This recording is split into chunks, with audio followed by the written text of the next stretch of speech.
امام علیہ السلام نے روتی ہوئی آنکھوں سے فرمایا تھا کہ تم خود سوچو کہ مجھے چھپنا تو دشمن سے چاہیے تھا، میں ماننے والوں کی آنکھوں سے پوشیدہ کیوں ہوں؟ میں تمہاری آنکھوں سے دور کیوں ہوں؟ اس نے کہا فرزند زہرا یہی تو میں سوال کر رہا ہوں۔ تو اس وقت امام کی آنکھوں سے خون کے آنسو نکلے اور روتی آنکھوں سے فرمایا کہ میں تو تمہارے سامنے آنا چاہتا ہوں، لیکن تمہاری بد عملی، تمہاری بد کرداری، تمہاری بد افعالی، تمہاری بد زبانی مجھے تمہارے سامنے آنے سے روکتی ہے۔ اس لیے عزیزان گرامی، آئیے آج پھر اپنے آپ سے وعدہ کرتے ہیں، اپنے امام کی بارگاہ میں یہ وعدہ کرتے ہیں کہ پروردگار کے سامنے اس بات کا اقرار کرتے ہیں کہ اے میرے امام زمانہ، اے وارث زمانہ، اے حجت دورہ، ہم آپ سے وعدہ کرتے ہیں کہ ہم زندگی کا ہر لمحہ آپ کی خوشنودی کے لیے، آپ کی اتباع میں، آپ کو راضی کرنے کے لیے، چونکہ آپ کی رضا ہی قربت الہی ہے، آپ کی رضا ہی رضا ہے خدا ہے، آپ کی رضا ہی رضا ہے مصطفیٰ ہے، آپ کی رضا ہی رضا ہی جناب سیدہ زہرا ہے۔ مولا ہم آپ کی خوشنودی کے لیے زندگی کا ہر لمحہ آپ کے حکم کے تابع گزاریں گے۔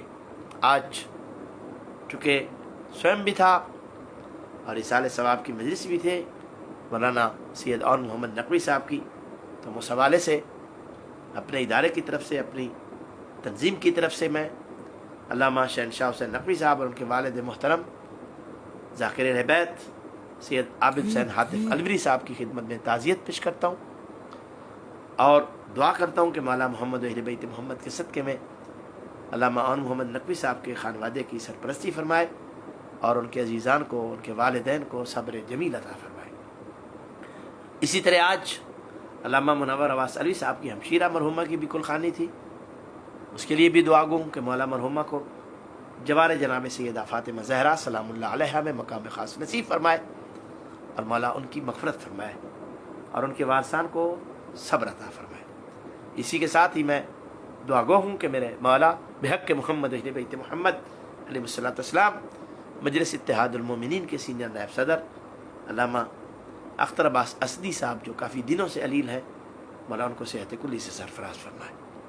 پروردگار عزت اہل بیت کا صدقہ ملک پاکستان کی حفاظت فرما۔ پروردگار عزت اہل بیت کا صدقہ ملک پاکستان کے امن کے دشمنوں کو ذلیل اور خوار فرما۔ پروردگار عزت اہل بیت علیہ الصلوۃ والسلام کا صدقہ ملک پاکستان کی سرحدوں کی حفاظت فرما۔ پروردگار محمد اہل بیت محمد کی عزت اور عظمت کا صدقہ ملک پاکستان کے امن کے خراب کرنے والوں کو میرے اللہ ہدایت عطا فرما، اگر وہ قابل ہدایت نہیں ہے تو ان کو ذلیل اور خوار فرما۔ پروردگار عزت اہل بیت علیہ الصلوۃ والسلام کا صدقہ میرے مولا ہماری دعاؤں کو قبول فرما۔ عزت اہل بیت کا صدقہ میرے اللہ ماہ مبارک کی عظمتوں کا واسطہ میرے اللہ ہمیں صحیح معنوں میں ماہ رمضان المبارک کی مہمانی کی توفیق عطا فرما۔ پروردگار عزت اہل بیت علیہ الصلوۃ والسلام کا صدقہ جو مومنین مومنات بے اولاد ان کو صاحب اولاد فرما، جو پریشان حال ہیں ان کی پریشانی کو دور فرما، جو تنگ دست ہیں ان کی تنگ دستی دور فرما، جو مقروض ہیں قرض ادا فرما، مومنین کے جان مال عزت اور ناموس کی حفاظت فرما، حاسدین منکرین دشمنان کے شرور سے محفوظ و مامون فرما۔ پروردگار عزت اہل بیت علیہ الصلوۃ والسلام کا صدقہ میرے مولا مکتب تشیع مکتب اہل بیت علیہ الصلوۃ والسلام کو دن دوگنی رات چوگنی ترقی عطا فرما۔ محمد اہل بیت محمد کی عزت اور عظمت صدقہ صاحبان منبر بلا و عزا حرمت سادات اور صاحبان محراب و مسجد و مدرسہ کے درمیان میرے اللہ اتفاق و اتحاد فرما۔ محمد اہل بیت محمد کی عزت اور عظمت کا صدقہ ہم سب کو ولایت آل محمد علیہ الصلوۃ والسلام پر متفق و متحد فرما۔ عزت اہل بیت کا صدقہ میرے اللہ تجھے غریب کربلا کی مظلومیت کا واسطہ ہماری دعاؤں کو شرف قبولیت عطا فرما۔ عظمت اہل بیت کا صدقہ اس وقت تک نہ مارنا جب تک تیری ذات راضی نہ ہو جائے، سفر کی موت سے بچانا، سفر کی موت سے بچانا، حادثے کی موت سے بچانا، حرام موت سے امان عطا فرمانا، شب قدر شب معراج کی موت نصیب فرمانا، شہادت کی موت نصیب فرمانا، کربلا معلی کا کفن نصیب فرمانا، وادی السلام کا دفن نصیب فرمانا۔ پروردگار عزت اہل بیت کا صدقہ دنیا ظلم و جور سے بھر چکی ہے، وارث زمانہ کے ظہور میں تعجیل فرما، تعجیل فرما، تعجیل فرما۔ ربنا تقبل دعانا انك انت السميع الدعاء وعلى انبات الجميع المؤمنين والمؤمنات۔ الفاتحہ مع الصلوات۔ السلام علیکم ورحمۃ اللہ وبرکاتہ۔